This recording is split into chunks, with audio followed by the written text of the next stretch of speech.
اور نہج البلاغہ میں علی بادشاہ خطبہ ہے. علی بادشاہ نے جب ابو ذر کو روانہ کیا تو ایک خطبہ دیا تھا.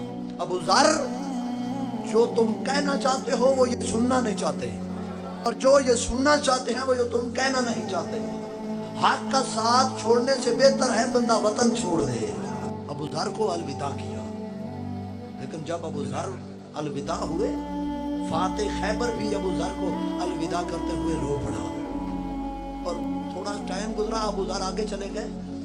علی بے قرار ہو گیا، علی کا دل مچلنے لگا. علی کو جدائی ابو ذر کی برداشت نہ ہوئی. کہا کمبر جلدی سے گھوڑا لا، میں ابو ذر کے پیچھے جاؤں گا. مدینے سے آگے ابو ذر کا اونٹ نکل چکا تھا. علی پیچھے سے جلدی سے پہنچے، اتنے میں حسنین بھی آ گئے. کہا ابو ذر رک جا، اپنے ہاتھوں کا بوسہ دے کے جا. کہا ابو ذر مجھے وہ وقت یاد آ گیا جب ہمارے گھر کو آگ لگی تھی نا، ہر کوئی ہمیں چھوڑ گیا تھا، سلمان اور تو نے نہیں چھوڑا تھا. حسنین نے کہا نانا آپ جا رہے ہو نا، آپ تنہا نہیں ہو، اللہ کا نبی تمہارا انتظار کر رہا ہے. اور علی نے ابو ذر کو روانہ کرتے ہوئے ایک جملہ کہا ابو ذر جب رسول خدا سے ملاقات ہو انہیں کہنا علی ابو ذر کے بعد تنہا ہو گیا.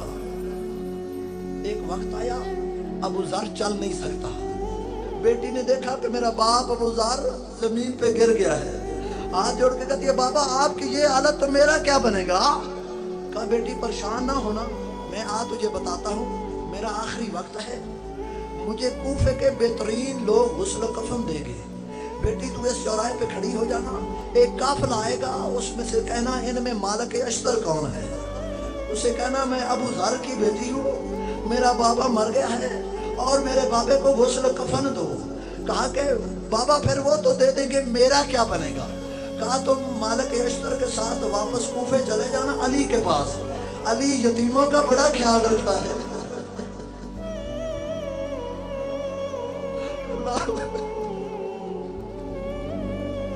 علی یتیموں کا جزاک اللہ بڑی روحانیت والی مجلس ہے، بڑا خیال رکھتا ہے.